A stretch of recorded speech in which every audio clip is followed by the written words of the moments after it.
Chances are you clicked on this video because you are thinking about buying a Tesla. And if that is the case, congratulations, a Tesla vehicle is awesome. I have talked to so many people who have watched videos just like this. They're probably down in the comments. They have gotten the cars and they just absolutely love them. And I know exactly what it is like to be in your position watching this video right now. Before I got my Model 3, I watched hundreds of videos. I was in all the forums. I was in the Reddit threads. I was actively participating in the Tesla Motor Club forums and all that stuff. I mean, you get very excited and caught up with a Tesla luster. You go on the Tesla website probably multiple times a day and configure your car. It is an awesome experience and it is wonderful. And in this video, I am not going to dissuade you or try to tell you not to get a car, because I think the Model 3 and the Model Y, any Tesla is awesome.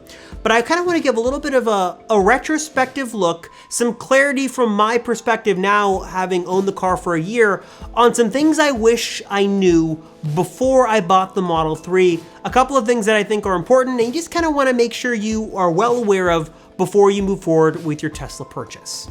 First things first, as you probably know, Tesla is unlike automakers in the best and the worst way possible. They are radical, they are changing things every single day, they are pushing technology to the cutting edge, they are living on the bleeding edge of what can be done with battery technology and just technology in general. They are awesome, but things are not always great with them.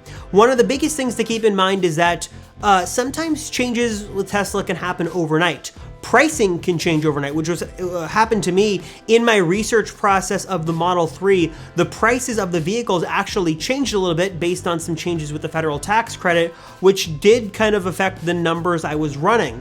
So numbers can change overnight, and also some features can change overnight. When I got my Standard Range Plus, I have fog lights, for example. I have clips in the frunk area for grocery bags or shopping bags. Those are two features that are now no longer available for those who own Standard Range Pluses. And also some new features that have come that I can't take advantage of. Now all the cars come with a wireless charger by default. There's USB-C ports instead of USB-A. Things just kind of happen under the radar with Tesla, and they just kind of do things on their own timetable, which is great, but sometimes can kind of leave you thrown for a loop when things just happen randomly. Another thing I wish I knew before I purchased the car was that communication with Tesla was not stellar, specifically when I was in the process of purchasing the vehicle. So I went through kind of the basic things you do after you buy the car. You have to upload proof of insurance, your license information, some administrative stuff like that, and then you submit some information for financing. And what was weird for me is that, what was it, 2 days after I submitted all that information, I just happened to be randomly in the middle of the day checking the Tesla portal and saw that not only was my financing approved, that I think an hour or two later I checked again, oh yeah, your financing is approved and you have a delivery date for this Saturday. No one ever called me. No one ever sent me an email. No one ever touched base with me. The service center never called me. This just all kind of happened, albeit very fast, and I was very happy to see it happen so fast. I had no idea it was going to happen unless I checked the portal. So I'd recommend that you would be diligent in checking that online status online on the portal of what you need to submit. Submit those documents early, get everything in there you need. And Tesla, like I said, they're great in many ways, but their communication is very lackluster and needs some improvement. Besides having a reliable place to charge my vehicle, the other thing I kind of wish I knew was that I needed reliable Wi-Fi. Tesla vehicles get wonderful free over-the-air software updates, which are awesome. But I guess I kind of wrongly assumed that I could just use my personal hotspot, download those updates, and be good, which I'm not saying you can't do that, because I still do that. You can do that, but it takes a long time for these software updates to download. Not even that, but sometimes you will wait what seemingly seems like hours for it to download, and then it stops, and then for some reason resets and goes all the way back through the process again. That has happened to me a couple times. That's been fun. But just keep in mind that you're gonna wanna have some reliable Wi-Fi in reach of your car to download these software updates and for the car to send data back and forth. If you live at home or a house with a garage, this is probably not a problem. Just make sure your Wi-Fi system is strong enough to reach the car, because the Model 3 specifically, the built-in Wi-Fi antenna kind of sucks, so you might need a better system. Some suggestions down below. But even if you don't have Wi-Fi at home, if you have a place of work or a local place that has an open Wi-Fi that doesn't need some kind of authentication to log into it, that is an option. And I don't want to, dissuade anybody. You can use your phone. Just understand it's going to take a while. Usually, like with my 30-minute commute, it does not download all the way. So you want to make sure that you either give it enough time that you're parking and you're, sitting in the car and letting this thing download, or you're able to find a place that you can, park, like a workplace, and let it just kind of trickle over Wi-Fi for a little bit. Just because these software updates, I guess kind of depending on the size, they do take a little longer than usual, at least in my case. So personal hotspot absolutely works. It just takes a while and it might be longer than your commute. So you might need to do it on your way home, your way back to work, or vice versa. However you have to do it, just keep that in mind. You are going to need some reliable Wi-Fi to get the latest software updates. Something else I learned the hard way is that you want to invest in good accessories. Of course, after spending all that money on the vehicle, the last thing anybody wants to do is go out and spend a bunch more money on accessories that sometimes seemingly seem a little out of place and kind of worthless. I will say this. I don't think you have to rush out and do anything specifically when you get the car unless you want to do some kind of ceramic coating or paint protection film or chrome delete. Sometimes those are just better to kind of get out of the way as soon as you kind of get the vehicle so you can kind of keep it in pristine condition.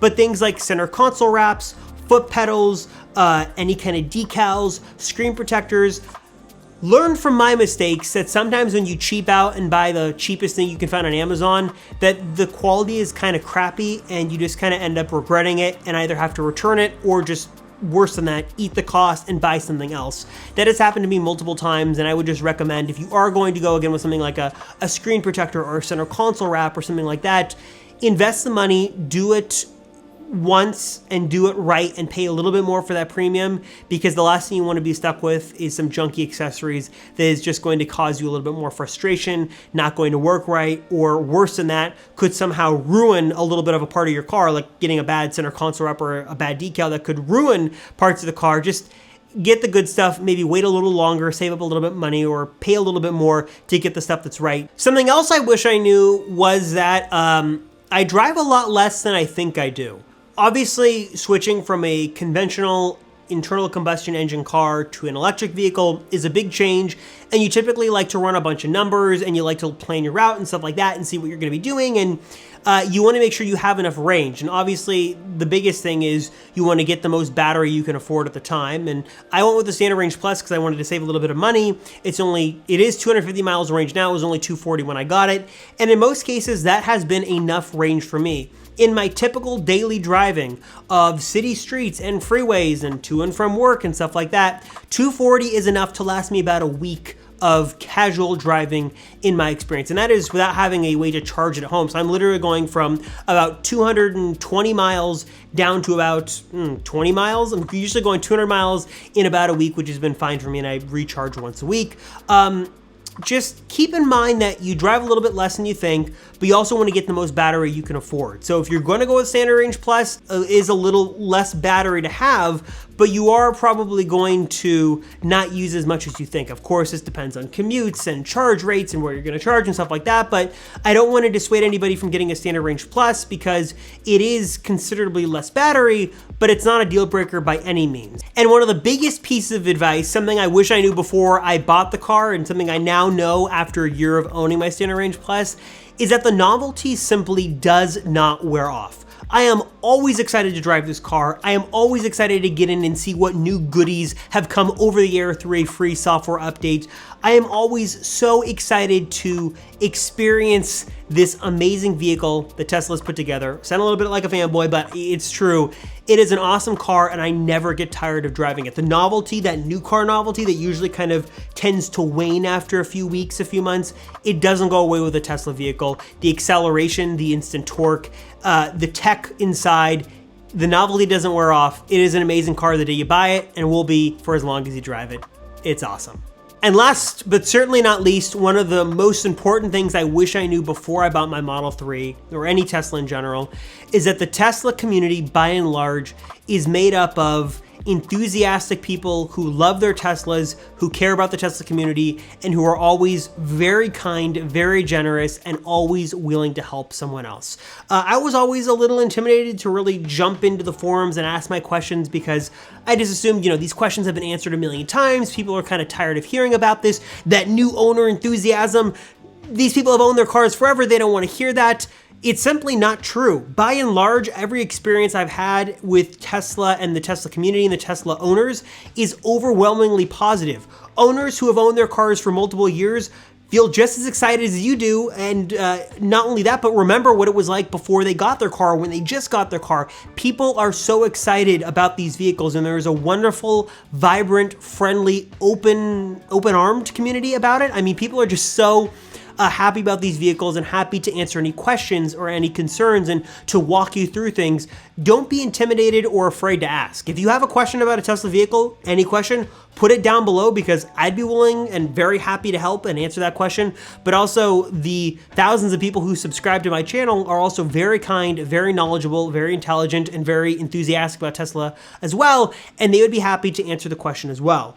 I cannot tell you the number of just random encounters I've had with people about the car, about people who have owned the car who just came up to me and wanted to know how I liked it, to other Tesla owners at a supercharger just having a conversation, to people asking me about the car. These cars are, no doubt about it, a conversation piece in the best way possible, and the Tesla community is awesome.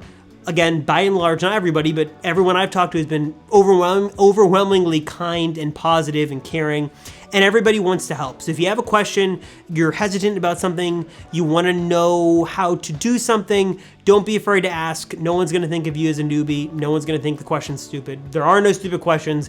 Everybody is willing to help. All right, guys, and that's it. Those are some things I wish I knew before I got my Tesla. What are some things you guys wish you knew before you got your Tesla? Or better yet, what questions do you have as a prospective buyer, a potentially interested buyer? What do you wish you knew, or what do you want to know about Tesla and its vehicles? Leave those in the comments down below. I'd be happy to answer some questions, as well as for you guys to jump in and help if you know the answer. As always, I appreciate you guys watching. Thank you so much. I am Robert Rosenfeld, and I will see you in the next one.